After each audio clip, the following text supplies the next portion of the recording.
This is Kick-Off on talkSPORT. Leanne Sanderson, the former Lioness, alongside me, Natalie Sawyer. We are talking about Tottenham and where they are at right now.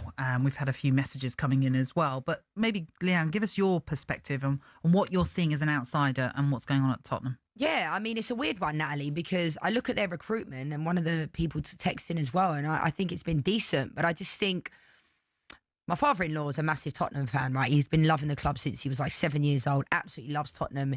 And even he's at the end of his tether with their style of play. Do you know what I mean? He's tuning in every single game, every single week, in every competition. And he's like, what is going on with my football club? Do you know what I mean? So, you know, right now they're sitting in 14th in the Premier League, nowhere near good enough. It can't just be Thomas Frank.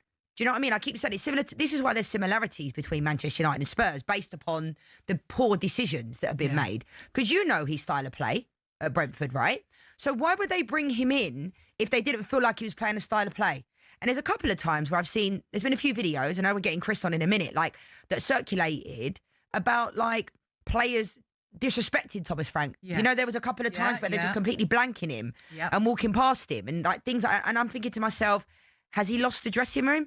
Do you know what I mean? When I see that, like, because I'm not blanking my manager. Like, you wouldn't get away with it, and you wouldn't be blanking Mourinho, you wouldn't be blanking Conte, because they'd be chasing after you, wouldn't they?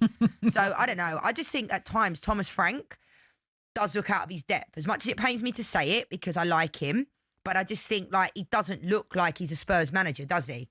But the players have to also take a look at themselves, because constantly managers, conveyor belt, sacked. What about the players? At what point are the players going to come out and say, do you know what? We've not been good enough. I would love some of the players to come out and speak to the fans. You know, like old school when they used to do like those consortium type of things. Oh, yeah. Stadiums. The forum things. Yeah, the forum things. And the fans used to be able to go. And it used to be very good. It wasn't like everyone being nasty. No, but honest. It was very honest. Asking the manager and the ownership questions. And they don't do that anymore. Well, look, let's have a Spurs fan perspective. Joining us from the Spurs Chat Podcast is Chris Cowlin. Chris, thank you for being with us this evening. I'll get straight to it if you don't mind. What is your view of what's going on at your club right now? Natalie, Leanne, good afternoon to you, or good evening to you. I completely agree with everything Leanne just said there, absolutely, but it is a collective problem. The board, we have gone round in circles. We have made a number of really, really poor decisions over a number of years. When you go back to 2019 of Mauricio Pochettino being sacked to now Thomas Frank, we've gone through 6 permanent managers in the last 6 and a bit years, including 3 interim managers, I might add as well. But the manager needs to be more accountable for some of these performances, because it has been really, really boring this season. You know, in some games, I say most games, Thomas Frank and the players have been booed. We've had 1 shot on goal. XG has been really, really poor.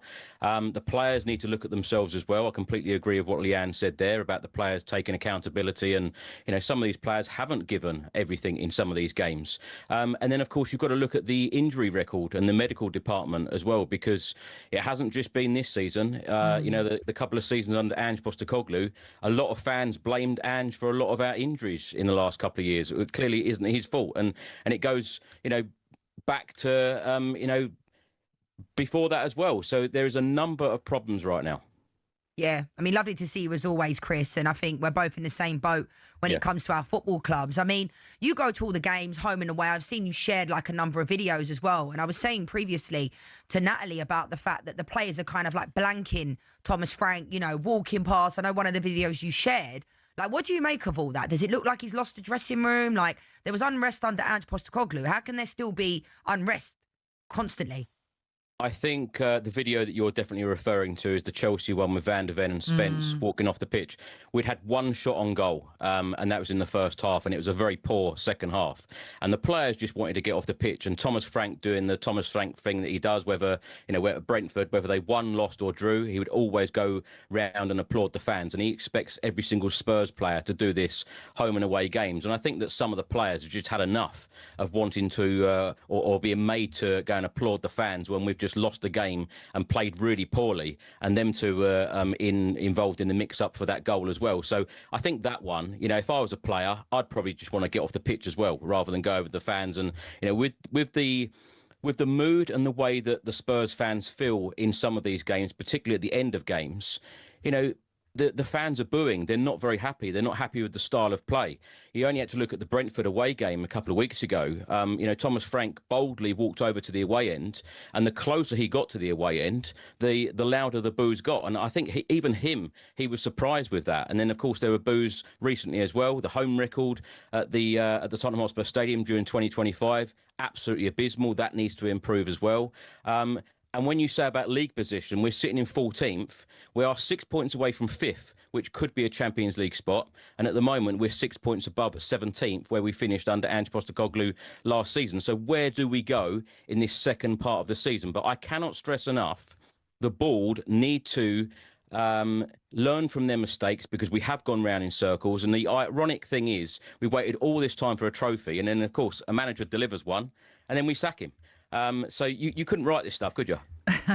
Look, I know you're out of both domestic cup competitions, but you're sitting 11th in the Champions League phase as things stand. If you were to get through that and maybe go a bit deeper in the competition, is that enough for you this season? Bear in mind how awful it has been so far. I think to save this season, Natalie, we've got to definitely get a European spot. Spurs have to be playing European football with the signings of like Conor Gallagher. And if you want to be attracting the top players in Europe, you have to be playing European competition. So if Thomas Frank wants to save this season somehow and make it a positive finish to this season, we have to finish in a European spot. But with the Champions League, let's see what happens. I think it's imperative that Spurs go all out and sign as many quality additions in this squad. And when I mean quality, I mean players to literally walk straight into this team and make a real difference. I mean, Chris, we talk about Spurs, but big game this weekend against West Ham at the Tottenham Hotspur Stadium. You mentioned it before, like how abysmal the record at Tottenham Hotspur Stadium has been. But like, if West Ham were to win this game, like, I feel like this could be, the end of Thomas Frank, genuinely. Well, it's interesting because they've just appointed a new coach today for Thomas Frank. So the club clearly want this to work. I can't stress that enough. The club really want it to work. I want it to work. I know there's a lot of people that, I go with and, you bump into at the stadium. A lot of people have given up on Thomas Frank right now. And it'll be very interesting to see if he can turn this around. But the home atmosphere, the home record, everything about going to the Tottenham Hotspur Stadium right now, I just feel like everyone feels nervous, but this is an absolute must-win game. He has to win this game. The players have to deliver. West Ham, I'm not being funny, they've been awful this season. They've just been battered away at Wolves as well. If this is a game you've got to win, we can't have anything but a really good win and a good performance. Well, Chris, we wish you the best of luck for that then. Thank you very much for joining us this Thursday evening. That was Chris Cowlin, the Spurs Chat Podcast. Don't forget that London derby then between Tottenham and West Ham. It's a 3:00 kickoff, so that'll be part of our game day live coverage as we take you around the grounds for all the key incidents, goals, etc. that happen in those 3:00 kickoffs. Now, in the next hour, we'll hopefully get your reaction to the state of play of Manchester United and Tottenham, as well as discuss Gareth Southgate's latest comments on the authority of a manager. He says it's gradually being eroded. Is he right? We'll discuss it next. You're listening to Kick Off on talkSPORT with Ladbrokes. It's 18 and over. BeGambleAware.org.